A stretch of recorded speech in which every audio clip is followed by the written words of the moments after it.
Welcome to Leadership Soundbites with Michelle and Roko. This week, I'm kicking off for the first time ever. Yay! But our focus this week on our Power Of series is the power of forgiveness. And we're going to kick off the quote with forgiveness does not change the past, but it does enlarge the future. And Michelle, you just attended a week-long Tony Robbins session and learned some things about the power of forgiveness. So share with us what you learned and how this is going to transform leaders as they, move forward on their journey. You're so funny. So welcome. I'm excited on this one. And you did great, by the way. Yay! Yes, it's not an easy thing to kick off. So what Roko said is Tony Robbins, I attended a 5-day virtual life mastery event. And so Roko and I were talking through just some of it's like, what did you learn? What did you go through? Da, da, da, da. And so people who are listening, it's like, so what the frick does this have to do with leadership? And so here's what I'll say. So here's my personal story in one of the activities that we did. And what it kicked off was around suffering, right? And ending suffering. And suffering sounds pretty heavy and dark. And so when they first talked about it, I'm like, I don't suffer. I mean, I don't suffer sounds like, but the reality of it is there's things that cause me angst, right? That pain at some level, interactions with people, whatever it may be. And so this particular activity was a Hawaiian reconciliation one. And it was called, and I apologize if I'm not saying it right, Ho'oponopono. But there were 4 phrases that you said. You visualize the person, that you needed to forgive to end suffering. And it could be yourself, if that's the one that you need to forgive. And then you say these 4 phrases over and over. Basically, I'm sorry, please forgive me. Thank you. I love you. Thank you. But you say them with meaning, not like I just did, because I just did it. Like it's a checklist. Okay. Because I was listening to this crap in my head, but you do it several times with meaning. And so I did that. And I did it with, there was a situation that came up where I had a leader that I had engaged with that had feedback, but he didn't give me the feedback. He gave 2 levels up where I was the feedback. And I need it. I mean, we're all growing and everything else. So my intention is to create positive experiences. And if I have not done that, we all owe it. And as a leader to, share that with somebody so they can learn and grow, or at least understand where the angst is. But because of this thing that I did, the reconciliation thing, and I focused on him and, and at one point it rotated to me too, because we had to forgive ourselves, but I was actually able to go on site and there was no angst. There was no nothing, because literally I had just let it go. And so when you think about it from a leadership perspective, there are plenty of times that we interact with people that the outcome is less than ideal. And, a lot of times we find ourselves working with people that I think at the end of the day, thank God I don't go home with them every night, right? So that I'm literally just having to deal with them here. And I think in those situations, if we need to be able to get our emotions, our emotionally charged situation under control.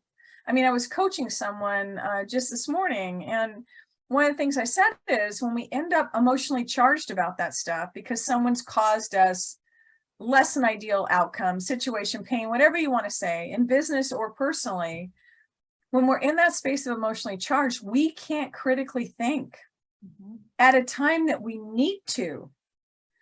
And so as a leader, I share this offering or whatever else you may do, because there are things that we can do to release, or at least get ourselves in a place where it's not the stuff that's nagging at us all the time.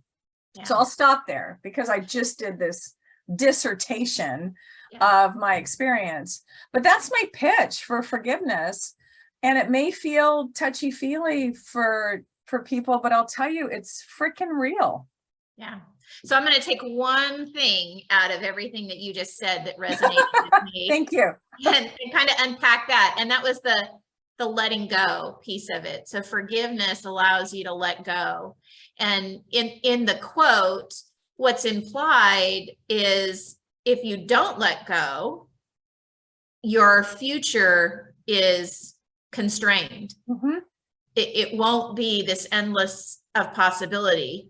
It'll be constrained. And when we don't forgive or we don't let go of those less than desirable experiences that we have with either our peers, senior leaders above us, or even our direct reports, they start to build walls around us. And those walls prevent us from being a great leader for the people, for our organization, for ourselves, and it just limits us. And so, you know, when you shared that story, it's like, wow. So if we could just learn to let go, and I love the phrasing of the what'd you call it? Ho'oponopono, you know, where you went through those things, it's a method for you to, you know, let go of that. And so that you can move on and you can build different experiences. So I know in the past we've talked about the results pyramid. Mm-hmm.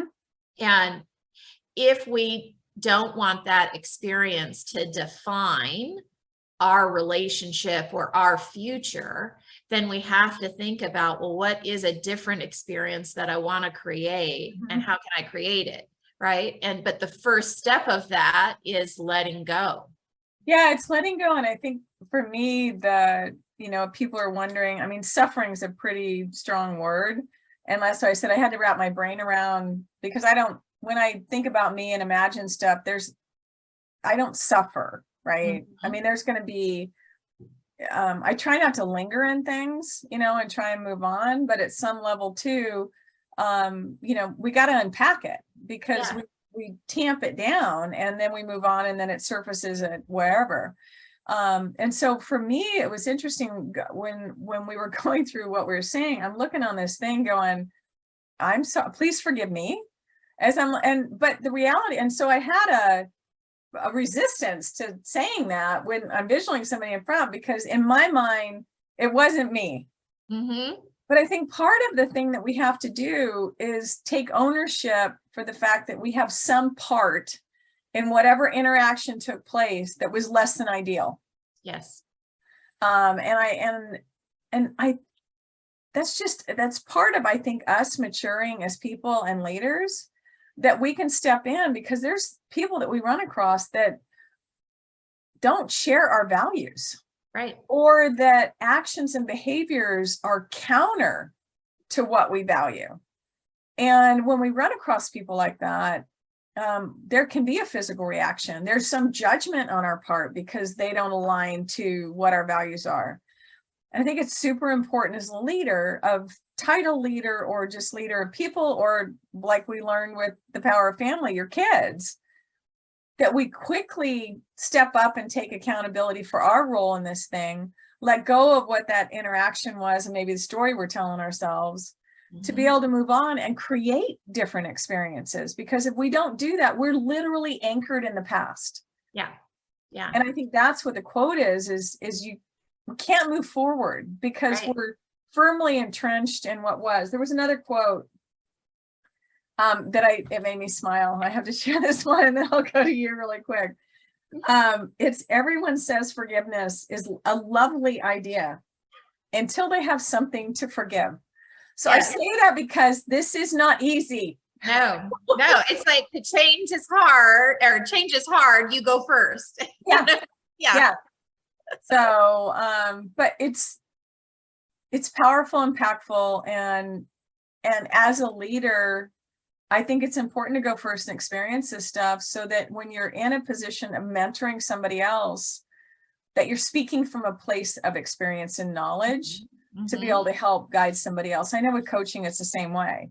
I can step in and help coach somebody and give them different thoughts or impacts what's going on, because I've been there. So, yeah. How about you? Do you have experiences where? Yes. No, never, Michelle, never. Yeah, I'm perfect. I'm fine. No, absolutely. And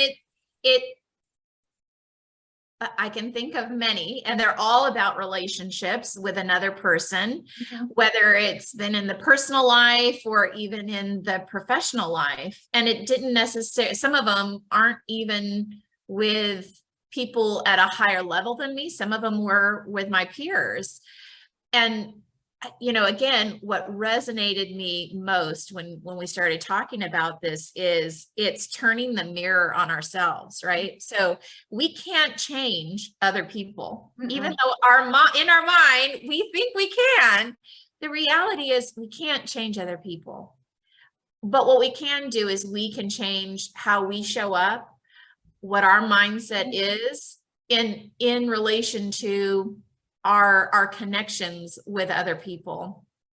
And that forgiveness piece is all about that, is turning the mirror on ourselves and saying, what am I going to forgive about myself? Yeah, I showed up in the wrong way. I could have showed up differently. I could have responded. I think you used the word reaction. We react to things. So how could I have responded differently in that moment? Or how do I want to respond going forward? Like, I can't change the past. It happened and it's done. But what I can do going forward is not allow that one experience to define my relationship with this person going forward. And I think that's the key thing for me, is that letting go and forgiveness is how you're going to respond in the future by not allowing that one thing to define it. Yeah. And so what comes to mind when you're saying that too is where focus goes, energy flows, right? And so if you're still focused, if I was still focused on the experience before and anger, whatever, happened initially before I worked through stuff, that would have come through. Yeah. I mean, the energy, unconsciously or consciously, yes, it'll come through. It would have come through. And I think what happens is when we're able to, release that stuff, forgive that stuff, say, you know what, that was then, this is now. Yep. You're literally able to create different experiences in a different future. But if we never get to that point, that stuff's still there and people can see it and feel it. Yeah. And so there's really not a great chance of creating a different experience if we're still holding on to the stuff from before. Yeah. So, and I tell people, tomorrow's not guaranteed. So do it quick. Let's get over this. Let's move on. Because it's that mindset and that positivity and everything else that comes along with it. That, and I've shared this before, that mindset and showing up that way is the secret sauce to overcoming burnout, resilience, and everything else. And so this is just one small piece of it. And I'll tell you that if you're sitting there and you don't think there's anything to forgive, check yourself, because there's probably some stuff that you're still holding on to that you may not have acknowledged. And it may not be at the level of the word suffering is how to describe it, but there's these little pieces of stuff. Yeah. If you're frustrated, I think frustration in the workplace is one of those signals that there might be something to forgive. If you're feeling frustrated when you're talking to somebody, or if you're frustrated going through a process, do some deep reflection on where that frustration is coming from. What's the experiences that you've had in the past that might be reinforcing your frustration? Yeah, there are signals, and they're usually physical. Yeah. You will feel them in your body. Your body will tense up where those things are. Yeah, I totally agree. Yeah. So thank you for this topic and suggesting it. I would not have gone there, but I appreciate it because it has a lot to do with leadership. It does. How we show up at every level of the organization. So I'm going to ask you, and you were going to ask me, but what's one thing you want people to walk away with? I think it's the letting go piece. And I want to say the words again that you said, and I'm going to read them because I'm still learning them, but I'm sorry. Please forgive me. I love you.